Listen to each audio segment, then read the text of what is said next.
Hey, what's up, comrades? Hope you're all doing great. We're here to talk about the side story Mudfish in preparation for our future main chapters. And Mudfish takes place like a long time ago, and it's a direct follow-up of old tales in the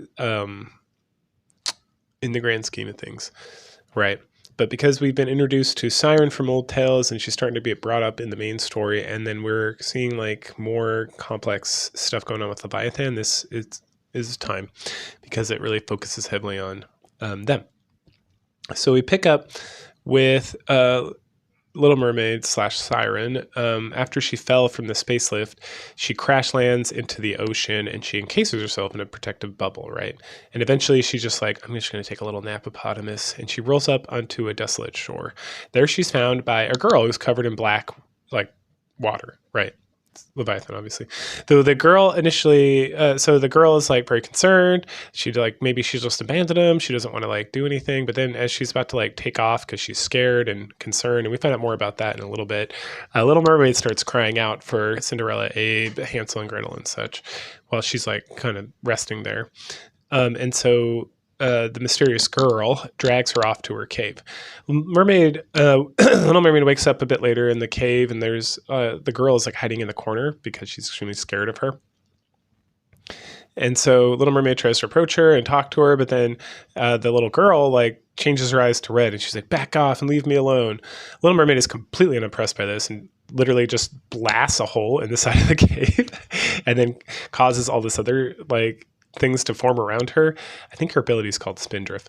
Anyway, and then the little girl is like going to make a break for it, and Little Mermaid uses the Kodama to force her to stop moving. So Little Mermaid at that point walks up and she's like, "You're not really a heretic, are you?" And the little girl like changes her eyes back to green, and she's like, "No, I can change my color back from red to green." And they have a little conversation about that, and that she doesn't know what she is or why she's the way she is, and that she was a Nikke, but then now she's like a monster, and she has like this black water constantly coming out of her head, and she doesn't know how to control it or anything to do about it or whatnot. The girl then like curls up into a ball and refuses to speak to Little Mermaid, who starts thinking about advice she was given by Abe about being friends and about mending rifts and all that stuff. And that at some point Abe mentioned that like, well, food will help. Like if you can get somebody full of food, they'll soften up to you. Like, you know, man, like what is it? Best way to a man's heart is through his stomach or whatever. But I guess little girls are like that as well. So Little Mermaid's like, I'm going to be back. So she takes off, and the little girl is like super sad. And, oh, I could have had a friend, but now I'm alone again, and I'll always be alone and all this stuff. And, you know, it's better that she's alone than that she's betrayed like she was before. After a little bit of time, Little Mermaid returns and is like, "Here you go," and like tosses fish at her, and the girl's like, "Oh my gosh." And then the girl finally like comes out, and then Little Mermaid's like, "Good, here, hold this. I got all this fish and stuff." And then she starts making like a bonfire, and they grill the fish. And then Little Mermaid apologizes for scaring her earlier, and that she recognizes that the girl is a Nikke just like her, and that they can be friends and stuff. And the little girl is like very excited about this and how beautiful Little Mermaid is. And they finally start eating and enjoying each other's company. And so then at this point, they start talking about who they are. And so Little Mermaid doesn't know like anything about the arc. Like who knows how long she's been like adrift or whatever. What she does know is that her name is Siren, or her name's Little Mermaid, right? And then she's like, "What about your name?" And the girl's like, "My name is like LEV2765. And then Little Mermaid's looking at it, and she's like, "I'm going to call you Levi." And then the girl gets kind of put off by that because she's like, "That's not my name." And then Siren's like, "Oh, you can call me Siren. Siren's like my nickname. Levi can be your nickname." And so, you know, it's like having nicknames helps us be closer together. And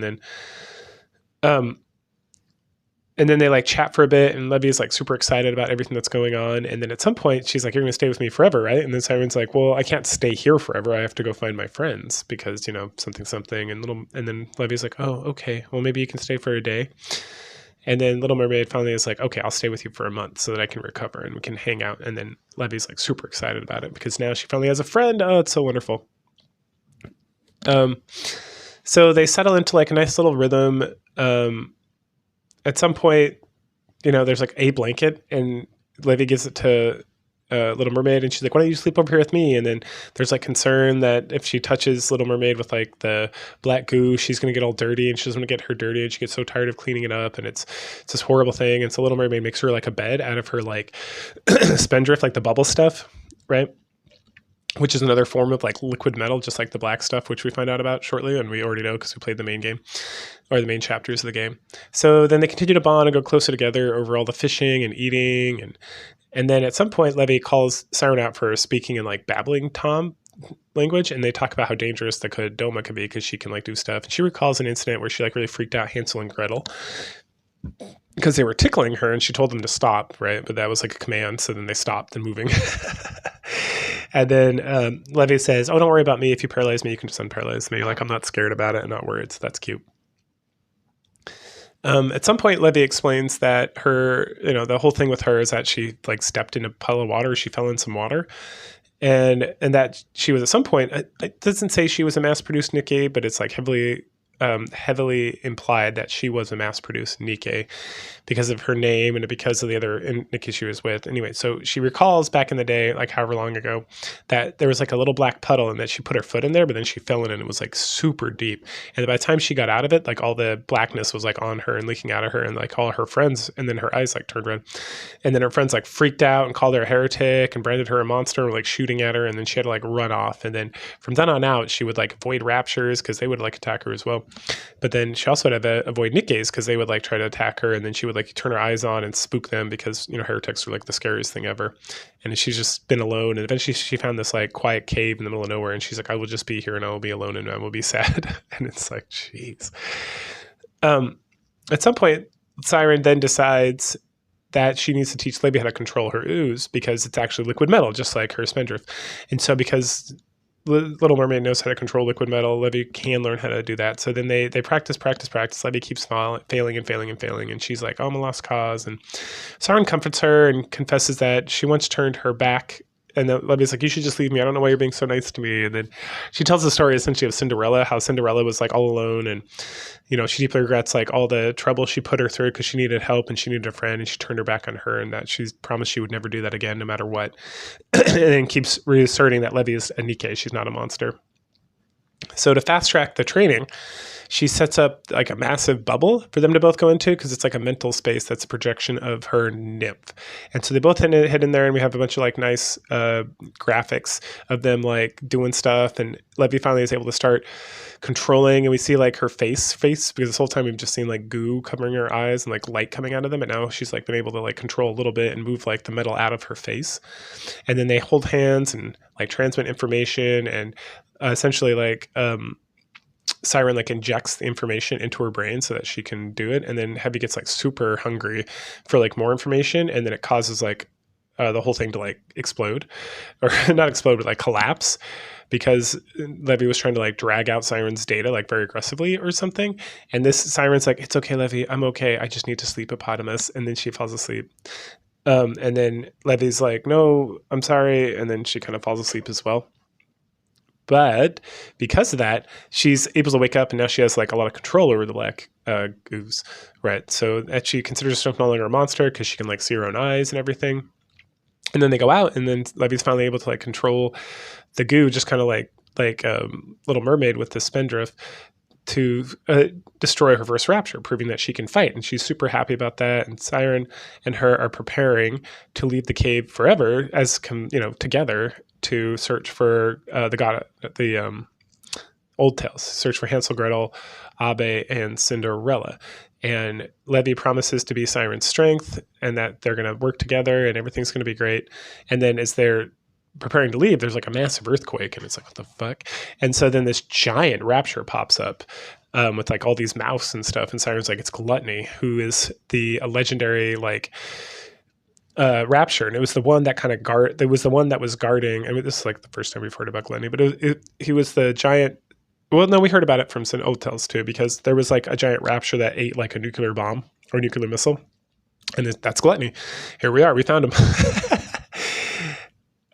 And that the thing's coming to eat them because it's it's like so big and massive. There's like no way to destroy it. And we learn more about Gluttony in the next event as well. I don't know if we learned too much here, but in like the what is it called? In Siren's like event where she got released as an actual Nikke, which takes place, we'll get to in 2 weeks. We learn a lot more about Gluttony and how it's actually like underground, and it has like all these gluttonies that we see are like appendages that like reach out and like devour things to give it energy or whatnot. And then Siren mentions that it was probably attracted to this area because of all the output of power between the two of them. And so it's like, yummy, yummy, yummy, yummy. And Siren's like, there's no way for us to beat this, so you should leave. You should flee into the ocean and run away. And Levi's like, no, I'm not going to do it. I refuse to be alone again. We're going to fight together. And so Siren's like, all right, together we can do this. And so what they have to do is they have to like open up Gluttony's mouth and like strike directly into its core, because if they destroy the core, it'll like retreat and whatnot. And the plan does not go well. So Siren does her job. She uses her spindrift to pry open Gluttony's mouth and to kind of hold it at bay. So while the beast is paralyzed, Levi is supposed to strike the core, but instead she freezes completely, unable to like take any control over the black goo, the black dark matter and whatnot. And because of that, Gluttony snaps up Siren and like, you know, smashes that, grabs Siren and swallows it, and then is like, yep, I'm good to go. And then meanders away. Levi finally like wakes up from her terror. And before Gluttony can, and then she just gets like teleported like far, far away. She doesn't know like where she's at, but kind of like all this stuff from the chapters where she'll just like sink in and then pop up somewhere else. Like she activates that for the first time. And then there's no way to even like fight Gluttony or to chase after it or anything, because she's so far away and she doesn't know how to like reactivate it. Like she's like pounding the water and everything. And she realizes that she's a traitor, that she betrayed the only friend that she ever had to save herself. And she screaming and staring at her own reflection and calling herself a traitor. And that she's, you know, even though she's inherited this vast power, this black sea, the cost was the life of the person who gave her a name, like her mom, essentially, right? Like Siren's like her mom. She's like the granddaughter of Grave. And that, you know, she's always going to be alone, always and never have friends again. And that is the end of Mudfish, but we have an epilogue. And so we shift back to the present day and we get Hot Mahara, as I like to call her, because old Mahara was not attractive. And then Robot Uni is like half Rapture at this point. And they're walking around and they discover this giant skyscraper-sized tracks on the surface. And they realize that the subterranean Rapture of some gigantic size, and it's Gluttony, obviously, is around here somewhere. And they're out and they're like, oh, a new Rapture that no one's ever discovered before. We need to go take care of that and see what's going on with that. And so they start tracking Gluttony unbeknownst to them, which will lead them into the event coming up in 2 weeks, starring Little Mermaid, and getting a lot more interesting stuff going on. So that wraps that up. And so join me again next week for chapter 36, I think. And then the week after for, God, what's it called? It's like Unfinished. I can't remember. Anyway, but the Siren Mihara event. So go ahead, like, share, subscribe, comment, and I'll catch you guys later.